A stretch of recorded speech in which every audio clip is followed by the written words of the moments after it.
On our way here, I asked Jerry, the SID, if I could pick you up a coffee. You don't drink coffee, which is why we have Coke. Yep. Is it part of your morning routine? Is this it? Has been. Goes all the way back to basically until I was a child. I was what we have now learned is, I guess, lactose intolerant, which back then just meant you didn't like milk.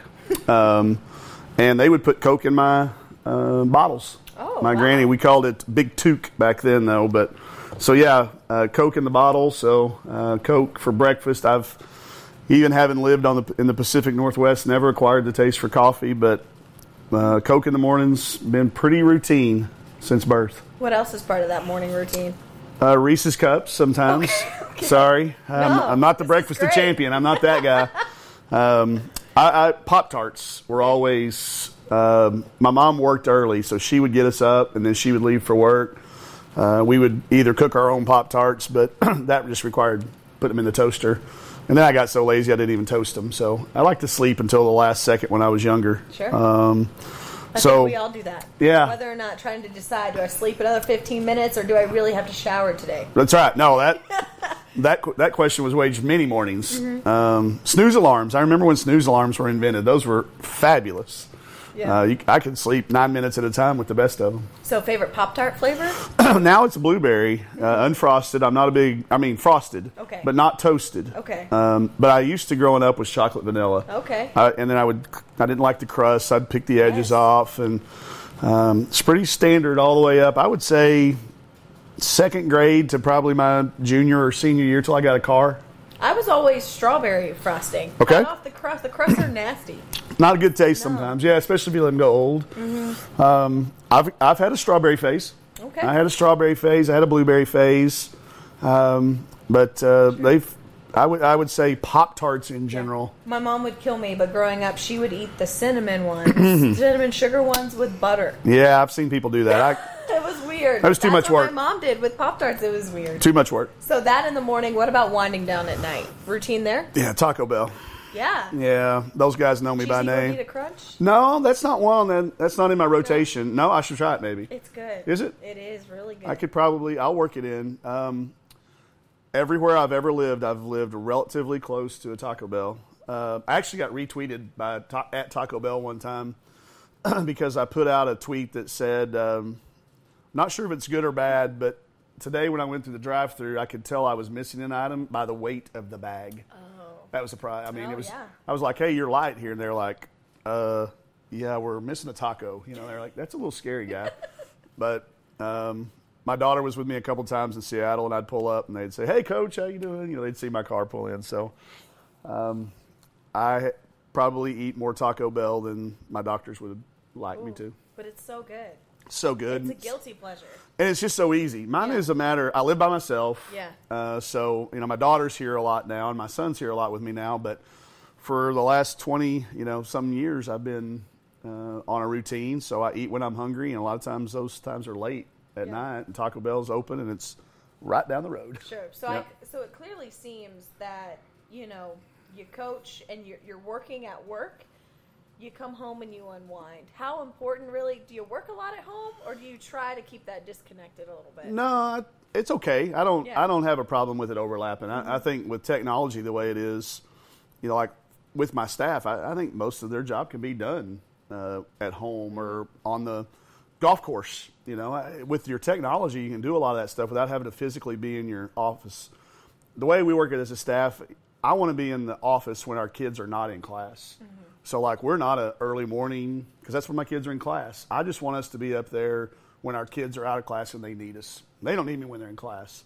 They don't need the assistant coaches when they're in class. They need us afterwards. So, more of a late afternoon, early evening, and then I like to get on out of there as well. We're not a, 24/7 in the office. That's changed over the last 10 years. When I first got into this thing, it was in there at 6 and you don't leave till Coach Blair left. Sure. That was kind of the deal. You tried to beat him there, and you didn't leave till he left. But when I get home, there's things I like to do. There's a lot of days, though, I literally walk straight in the door, straight to the bedroom, and go to bed.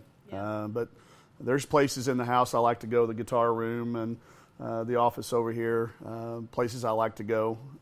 I had a great sound guy that hooked me up sound all the way through the house, so you can kind of come and go and still seem like you're in one spot. When we walked in, you're listening to Hamilton. Yeah. I know hobby is a big thing for you to help you kind of unwind. I know that we've got guitar. Yeah. I know we have movies and Sure. TV shows. Mm-hmm.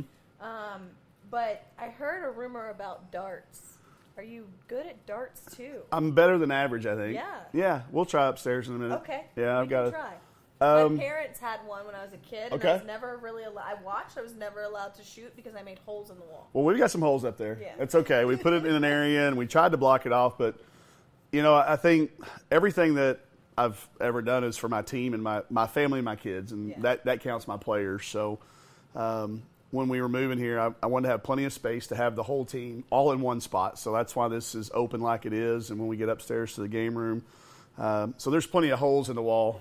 Some of my players are better shooters than they are dart throwers, but I never really grew up playing darts. It just kind of on the road, all the times that you're out on the road before and after games as you're traveling, there always seemed to be a dartboard there, and we got to pass in time, and it's something that I don't lose very often. So having a house that was welcoming and inviting and a place that was important to you when you were house shopping here. Number one.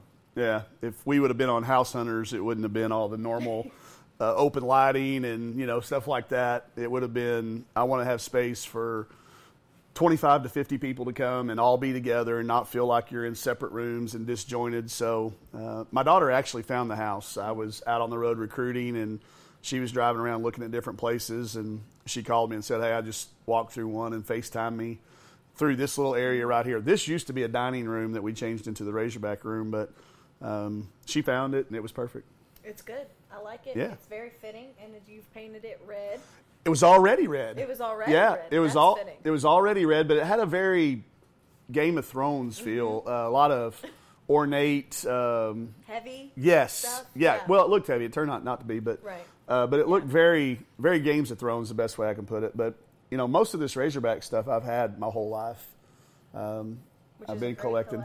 Yeah, I mean, there's some Lou Holtz dolls and some things over there that, when people walk in, they're like, "Where did you get this?" This stuff I've had.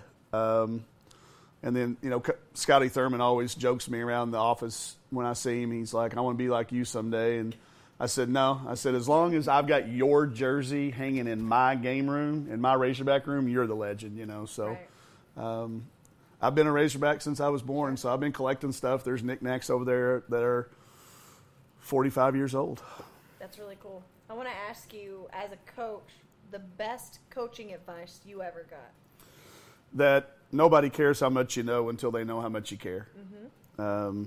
Your knowledge of the game or your knowledge of the strategies of the sport you're coaching or any of that stuff, nobody really cares about that at the end if they don't think that you care about them or know that you care about them. That came from my granny, who was probably, well, other than my grandfather, was probably the least formally educated of any of us, but was very wise. Mm-hmm. And I find that to be true in every level of coaching I've ever had, from junior high, 7th grade boys to all the way now to collegiate women. If people don't know that you care about them off the court, then you're not going to get the best of them on the court. So then in return, is that the best coaching advice you give? Yeah, I think so. Yeah, I mean, I think that's, to me, what – and then the next thing I always tell people is really to be yourself. We go to all these coaching clinics, we read these books, we talk to mentors and people that we admire, and if you start trying to copy people – you can't really sell all that because you may or may not fully believe in it. So do what you believe in and, stand behind it. You may not always be right, know that that's the case, but that was valuable, especially when I transitioned from being an assistant coach to a head coach. I'd had a lot of great people I had seen do things, but then when it came time for me to be me, I just didn't want to be an amalgam of those people. So we tried a few things that are a little different, and I've been called quirky, I've been called different, and that's okay, because I believe in it, and I know it works, and if I don't, I can't expect them to believe anything I say if I can't believe it. But you're you, and that's what's important. Try to be. Right. Yeah, try to be in everything that we do. I try to be consistent. I don't want to be that roller coaster coach when you walk into practice, kids don't know how you're feeling that day, and it's going to be pretty consistent. And another pawpaw neighbor's line is save your crazy. Sure. And save your crazy for the moments when you need it. And I try to do a pretty good job of that. And I don't think our kids here have seen my crazy yet. Some referees have, but maybe a few referees have. But I don't think any. I don't think any, we haven't had those moments yet. But those are the things I think that maybe produce longevity in this thing. This is now year 20, starting year 19 of college, and like 25 overall. But I feel like I've been coaching since I was 8 or 9. Mm-hmm. I was in a neighborhood that I was the oldest, so I had to get everybody up, had to get everybody out playing games to have even numbers. We might have to call somebody from the neighboring neighborhood to play. I feel like I've been coaching for 49 years instead of just the it's in 19. Your blood. It's what you've been doing for a long time. I think so. Yeah, just because of situations and love of sport, and I like to be a part of a team. Mm-hmm. You know, I was never really that good at individual sports. I tried tennis and I played golf for fun, but I've kind of migrated to the team sports. I like to be a part of a team, and I'm not all into the individual stuff. You started spring or summer workouts recently, and there's a video on Twitter. Everyone is holding hands. You walk the length of the court. Yeah. When did that start? What's the significance there? It started at Washington. Mm-hmm. And part of it was during that time when a lot of our kids were really into protests. And it was a big time when that was going. And I was like, you know, I'm not into some of that stuff, but I am into a time when 1 minute we walk. If some kids prayed, I think some kids thought about the game. I think each person could do their own thing, but we did it together. Yeah. And we would always change who we walked by. And it kind of started with that team out there, and it was kind of their idea. Let's come up with something. And it became a thing that, you know, people would try to get to the gym in time to see. And then we invited alumni to be a part of it. And we brought it here. And I wasn't sure, and I was going to kind of feel the team out. And I didn't know how my last team would feel about it either, but I talked to them about it, and they were like, Coach, we thought it was great. You ought to continue to do it. And it's something we've kept doing. And our kids now, if there's ever a time like, we forgot to walk, you know, it's become part of their preparation. Sure. And I think they're just, it takes 30 seconds, and you just clear your thoughts and get ready to be a part of a team. And that's hard to do when you've got, I think yesterday in the line we had 41 people walking. Mm-hmm. And when you got 41 different people, they've had 41 different days. Some people have had good days, some people have had bad days, but for that next hour and a half to 2 hours, we've got to all be together. And I think physical touch is a huge part of sports. You know, high fives and pats on the backs and things like that. I don't want to ever see that lose a place in our games. You think it builds this team unity as well, as you guys are still trying to feel each other out? Yeah, I hope it does. You know, I think we've got 6 newcomers already here, and we've got a 7th one on the way. It's just that you have to really like somebody to grab out and hold their hand. Right. I mean, if you wouldn't do that if you didn't have a connection to them. So I think it's symbolic. I think it's, but it also serves its purpose for what we do. And I think it is important that our kids start to feel close to each other. It's the only way we can be as good as we possibly could be. You talk about unity, you talk about coming together. Well, you guys are going to be jet setting and spending a lot of time with each other in Italy. I couldn't go. I couldn't make the trip happen. I'm really sorry. It's okay. Maybe next time. I know you guys are looking forward to it. Yeah, we are. And I think, you know, a foreign tour is a really big part of what the NCAA has done for student-athlete experience. And we're very fortunate at Arkansas that we've got the resources to do it. Not every place gets to go. Just because you can doesn't mean you're able to. But our school is very committed to the student-athlete experience and knows this is a huge part of it. So once every 4 years, the NCAA allows you to go play abroad during the summer. So we chose Italy. It's a place where our men's team has been in the past. It's a safe place for us to be going. There's a lot of places right now travel is not recommended, but this is one of them. So we'll be together for 10 days of practice and then 10 days of the trip. And as you probably have experienced in your life, when you're together with somebody for 20 days, you learn a lot about them. So it's really good with our group of returners and our group of newcomers. I think it's well situated in our timeline of our rebuild, and also just a great spot for our kids to go see the Coliseum. Yeah. You know, they're all talking about, I watched Gladiator last night, Coach. I was like, well, why don't you watch a documentary or something? I mean, Russell Crowe's great, and the movie's fantastic. But Joaquin Phoenix isn't going to be there, and so. Looks a little different. It's going to look a little different. It's going to look a little different now. But anything to get them. We took a cooking class last night, and to see the kids getting immersed into that. We've done some language classes. We've reached out to Upper Campus to help kind of prepare us for some of the places, so we know what we are seeing when we see it, so that the kids, when they see the Sistine Chapel, they'll understand why you can't take your cell phone out and take a selfie of it. Right. That's a place where you should just see it and enjoy it. Don't worry about your camera. So those types of things. But it is always, with every team I've ever been a part of, when you reflect back, when those kids have their senior nights, or you talk to them 3 or 4 years later, they always talk about something that happened on the foreign trip.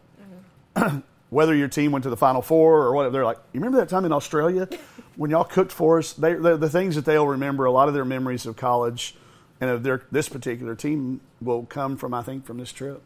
Are you excited? Have you been to Italy before? I've not. No, this is my first time. I'm very excited. I have one of my former assistant coaches played in Italy for 11 years, and her husband is from Italy. So we picked their brain very specifically on the cities to go to and the times to go to them, the days to be in those cities. So it was more than just the normal call. There's a lot of services that do these foreign tours and say, we're ready to go to Italy. We got to kind of a la carte ours a little bit, and they gave us a lot of really good insights. So I think I'm really excited to get over there, and I'm also excited to see our team play.